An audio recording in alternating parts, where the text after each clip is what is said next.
Alright, so this video is over sections 11.1 to 11.2. We're going to focus specifically on the surface area of cylinders and prisms. Next class we will talk about pyramids and cones. So last class we talked about these definitions already, but I'll just go through them again really quick. A polyhedron, so that's any 3D shape. Each face of a polyhedron is a polygon. The edge is the thing that is in between two faces. So for example, this right here is an edge. And then a vertex is each corner point. So these are all vertexes. So I look at this example right here. It says find the number of faces, edges, and vertices. The polyhedrons below are named by their base shape and their 3D name. So for example, this first rectangular prism, we've got a base that is rectangular, and a prism means that the opposite faces are going to be parallel and congruent. So again, we've got a triangular prism, that means our base is a triangle, and our opposite bases, both of our triangles, are congruent. Our square pyramid, it's named by its base, which is a square, and each of those points go up to 1 point, making it a pyramid. Pyramid does not have two congruent bases, it only has one. So, fun fact, if you look at all of the faces, vertices, and edges in these polyhedrons, this equation will always hold true. You'll have your faces, however many faces you have in your polyhedron, plus the number of vertices, minus 2 tells me how many edges we're going to have. Just kind of a fun fact. It's not anything that you're really going to be tested over, but just kind of cool. There is kind of a proof behind it if you're ever curious. Last class we talked about cross sections. Cross sections are the intersection of a solid and a plane, and just think of it as a very thin slice. So looking at this triangular prism here, if I were to slice this vertically or perpendicular to the base, the cross section would be a triangle. If I look at this shape right here, we did this one last time as well. The cross section formed by creating a horizontal plane, so horizontal meaning this way, that would give me a circle. And then if I cut it in half the other way, so vertically, that's actually going to give me a trapezoid.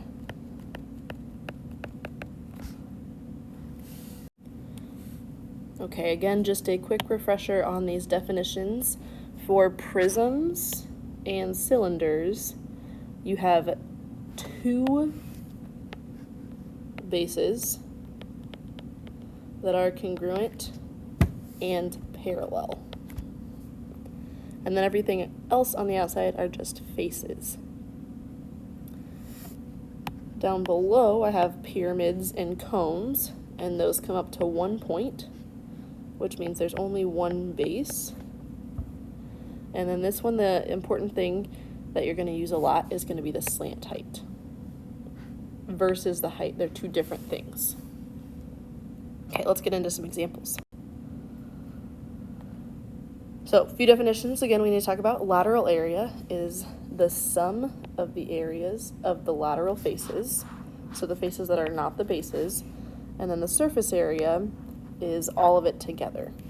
So for this first example, we're going to find the lateral area and surface area of the following hexagonal prism, and a net is drawn to help us. So all they did is they kind of deconstructed this hexagonal prism. So remember, it's named by the base, so hexagon is my base, and there's two of them.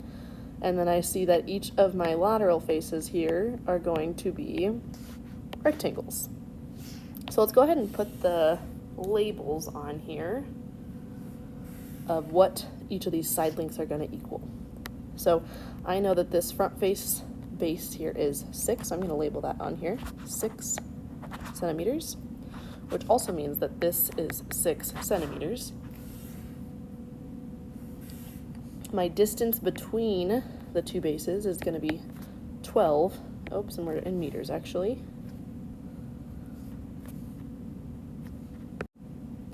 And so now we just need to find the area of each individual piece here.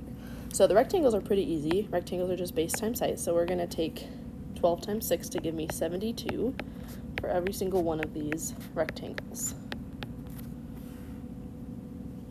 Okay, so my lateral area, which I will abbreviate with LA, is going to be 72 times the amount of triangles we had, which was 6, which gives me 432 meters squared. Now the tricky part here is my base, because the only side length that I am given is one of them, and I know that it is a regular hexagon, so that means I'm going to have to do my area of a regular polygon. So if we look here,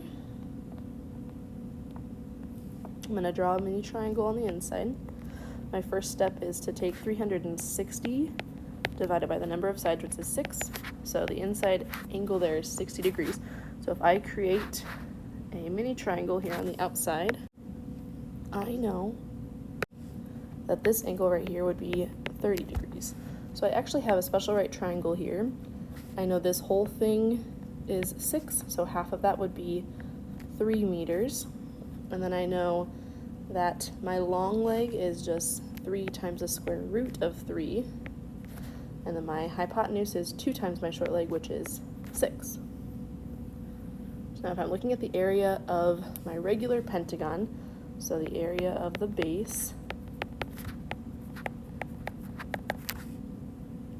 I have to have my perimeter, which is 6 times 6, gives me 36. And then I know my apothem, so I'm going to have 1/2 times my perimeter times my apothem. So I know that my area of my base is 54 times the square root of 3 meters squared. But I have 2 bases, right? So we've talked about the lateral area. My lateral area is this. My surface area, I'll abbreviate with SA, is going to be my lateral area plus the 2 bases. So let's plug that information in. 432 plus 2 times 54 square root of 3. When I plug that whole thing in the calculator, I get approximately 619.03 meters squared. So this is one way to solve for lateral area and surface area using a net, because I can just look and see, okay, each of these pieces, I'm just going to add them all together to give me my total surface area. For lateral area, it's just the stuff here in red, everything but the bases. So a few questions for us to think about.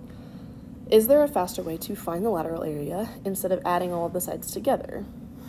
What is the perimeter of the hexagon? And multiply the perimeter by the hexagon by the height of the prism. And what do you notice? So let's look at perimeter of my hexagon. Perimeter of my hexagon we actually found for the area of my base, which is 36 meters. And then if I multiply the perimeter by the height, so my height, what they mean by height is the distance between the 2 bases.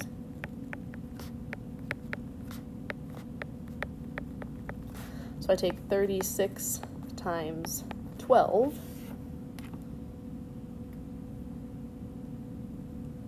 and that gives me 432 meters squared, which is exactly the same thing that we got when we found our lateral area, or the area of each individual rectangle, and added them all together.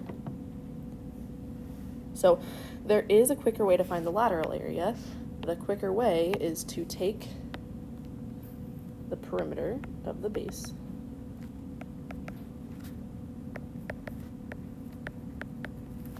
and multiply it by the height.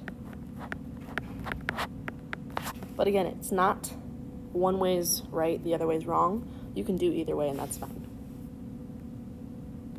Okay, so now here are our formulas for surface area and lateral area of all of the different shapes. Today we're going to focus only on prisms and cylinders. Both of these, again, have 2 bases.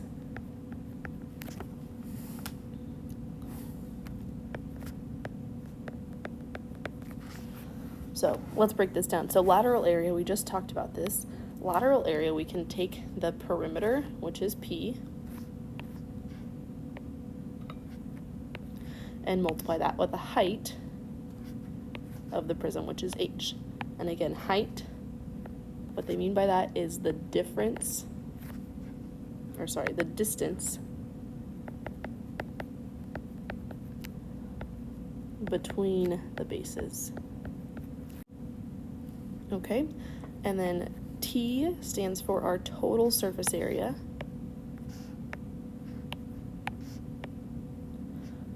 Or really just surface area. It's kind of the same thing. I mean, it is exactly the same thing, but that was a terrible color to choose. And all you're doing is taking that lateral area, so this is actually lateral area, and then you're adding your two bases to that. Now your bases could be regular polygons, they could be triangles, they could be squares, they could be circles.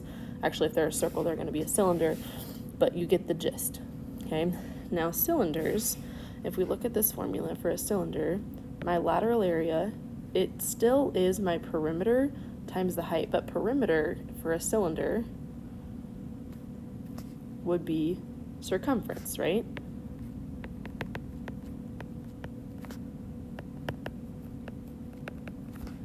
Okay, so that is my circumference or perimeter for a circle. Then we just take that, multiply it by our height. So really, these two formulas here are exactly the same. You don't really need to memorize the formulas, you just need to remember, okay, take the perimeter, and I'm multiplying it by the height. But your bases are all going to be different, so how you find the perimeter will be a little different. Okay, and then if I look at the surface area here, or the total area, again, you could see T or SA used for that. This is my lateral area, and then 2 pi r squared is really just taking 2 times the base, because the area of a circle is pi r squared. Okay, so I know that's a lot thrown at you. Let's look at some examples. Okay, we are going to do 3 examples on this page today. We're going to talk about this trapezoidal prism, we're going to talk about this cylinder, and then we're going to talk about this octagonal prism. So let's start with my trapezoidal prism at the top. Okay.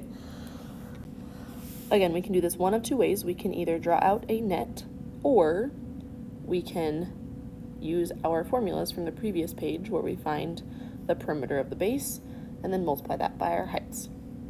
Okay, so I'm going to kind of show both ways. So first thing I'm going to do is go ahead and draw out the net of this trapezoidal prism here. Okay, so I actually cheated. I went ahead and grabbed the prism net from the internet here to save some time for drawing. So I need to go ahead and label some of this information on this picture here. So I know this top piece of this trapezoidal prism is 8, so I know that this right here is 8. I know the long side of my base is going to be 12, so this down here is 12. I know the distance between is 10, so that would mean this right here is 10. And I know the height of that trapezoidal base is 6, so if I draw this in here, this would be 6.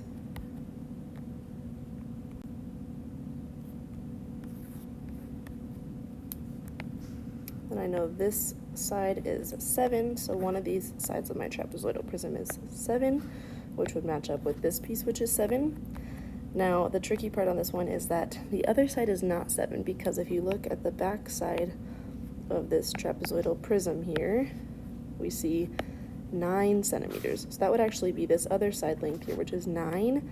So that means that this piece is 9, and that adds up with this piece, which is 9. Okay, now what would the length of this rectangle here be? What would that have to connect with if I folded this net back together? Hopefully you're thinking this 12 piece, and if you are, that is correct. So this piece right here is 12. Okay, so I can find the area of each of these individual pieces. My lateral area is going to be everything that's in red, and my surface area will include those things that are in gray. So if I just find the lateral area of each of these individual pieces, 10 times 7 gives me 70, 10 times 8, 80, 10 times 9, 90, and 10 times 12, 120. So my lateral area using the net would be all of these things added together. So 70 plus 80 plus 90 plus 120, which gives me 360 centimeters squared. Now to find my surface area, I just need to add in the area of my bases. So surface area, I would take that 360 and I would add 2 times whatever I get from my base. So if I look at the area of my trapezoid, that is 1/2 the sum of the bases, so 12 plus 8 times the height, which is 6. If I plug this in the calculator, I get 60. So I'm taking this 2 times 60 to give me my total surface area, which is 480 centimeters squared. So that was using the net. I think the hardest part about the net is being able to identify what pieces of information go where after you've drawn it out. So that's kind of why I like using the other formula better for perimeter times the height or the distance between the two bases. So I'm going to show that method now with the same problem.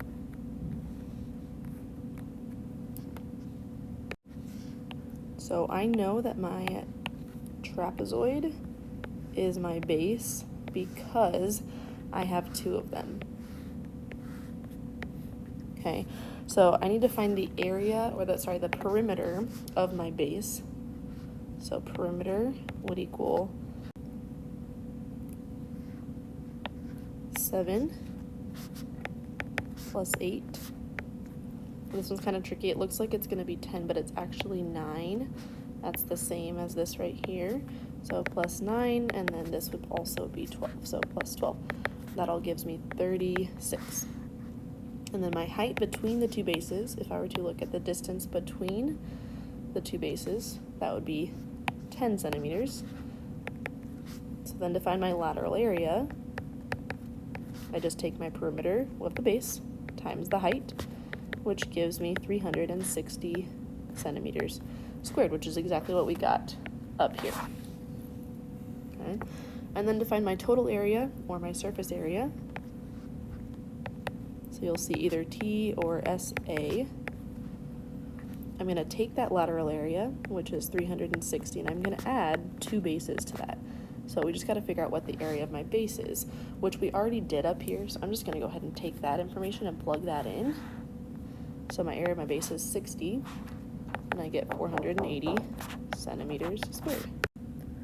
So either way you do this problem, either using the net like we did up above, or using the formula, you will get the same answer either way.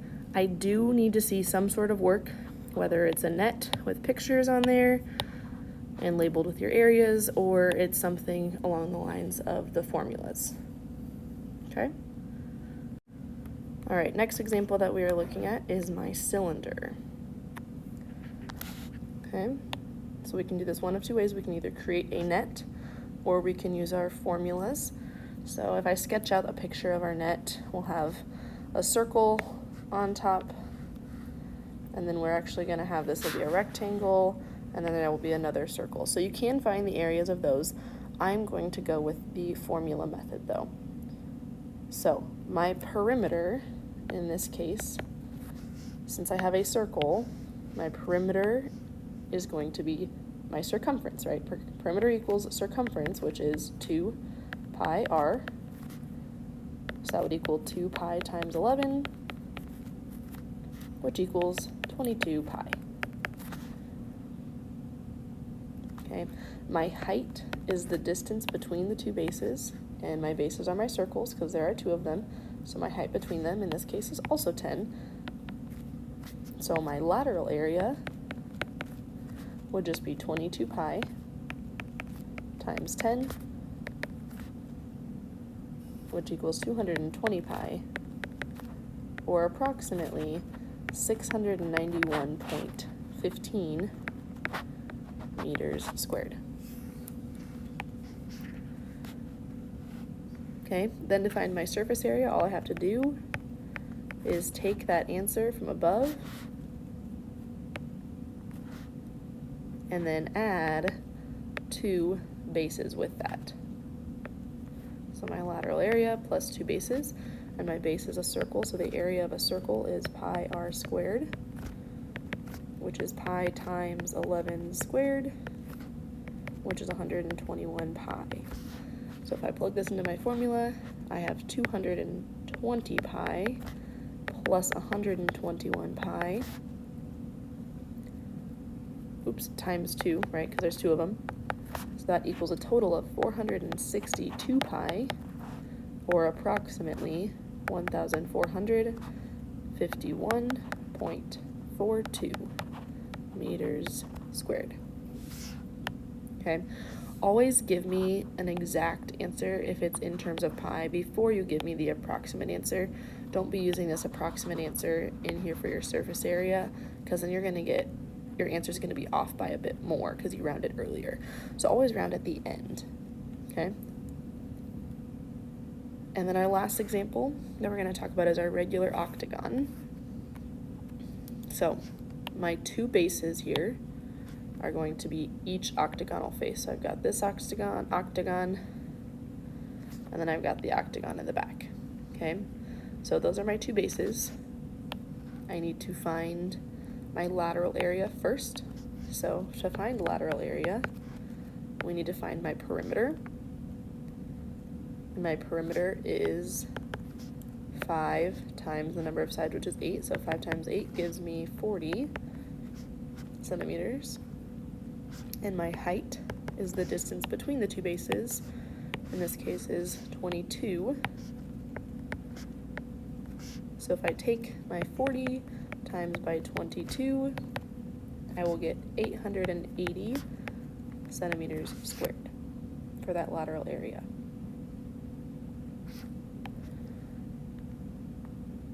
Okay, now I have to find my surface area or total area. So I'm going to take that lateral area and I'm going to add 2 bases to it. Now, the base is not going to be super nice in this case because it is a regular octagon, so I am going to have to do some trig here.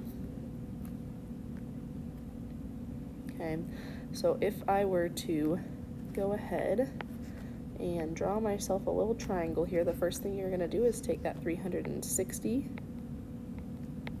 and divide by the number of sides to give me that angle, which would be 45 degrees. But then the triangle that I actually care about is actually half of that. So this is 22.5.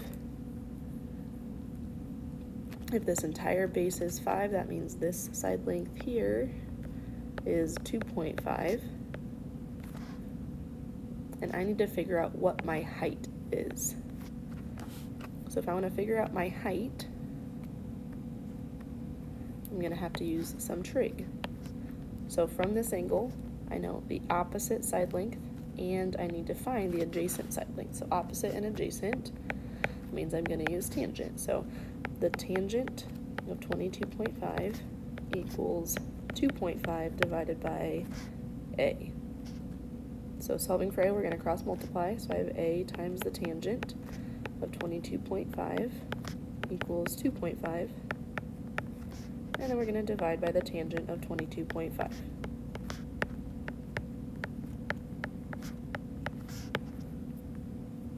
So this is my altitude. So 2.5 divided by the tangent of 22.5. Okay, and we're not going to plug that into the calculator yet. We're going to use that at the very end when I'm plugging it into my formula. Okay, so if I'm finding the area of just one base, that would mean 1/2 times my apothem. I said altitude earlier, I meant apothem, times tangent of 22.5. Then we're going to multiply that by the perimeter, which we already know was 40. And that gives me approximately 120.71 centimeters squared for the area of just one base. Okay?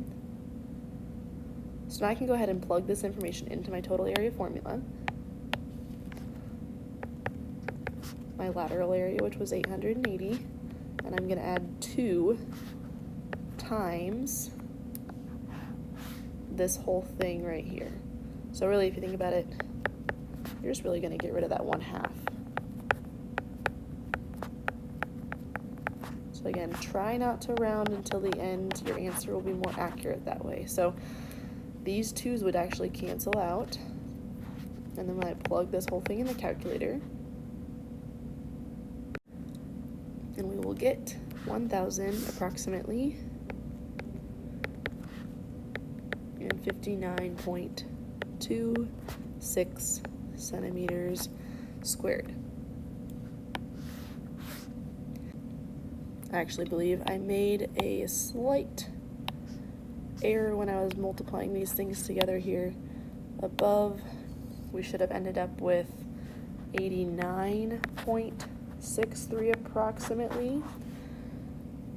Okay, and if you use this approximation, you will end up with this exact thing, but if you can get in the habit of just plugging the whole thing in at once, that would be better. But as long as you show all of your work, that's what's really important, so I can see your steps. Okay? If you have questions, please let me know. I know this is a lot, but I know you can do it.